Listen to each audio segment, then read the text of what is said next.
ભગવાન શ્રી કૃષ્ણ જ્યારે તમને પસંદ કરે છે ત્યારે તમારા મુશ્કેલીના સમયમાં, તમારી આપત્તિના સમયમાં એ તમારી વારે આવે છે.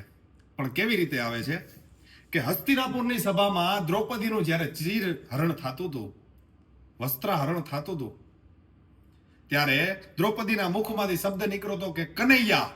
ઈ કાન પે કકાર મીટ ગોન પે નકાર, યા યકાર જ્યાં ઉચ્ચાર્યો ત્યાં તો વસ્ત્ર બની ભેટો તો કે નારી હે કે સારી હે કે સારી હે કે નારી હે કે નારી બીચ સારી હે કે સારી બીચ નારી હે કે બાકે બનવારી હે.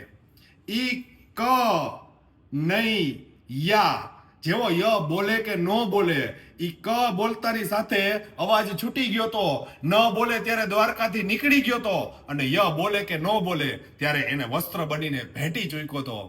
કહેવાનો ભાવાર્થ કે સંપૂર્ણ શ્રદ્ધા હોય તમને કનૈયા ઉપર, ત્યારે તમારી બાગડોરી કનૈયો સંભાળે છે. હરિઓમ તત્સત. જય માતાજી, જય ઝાલાવાડ.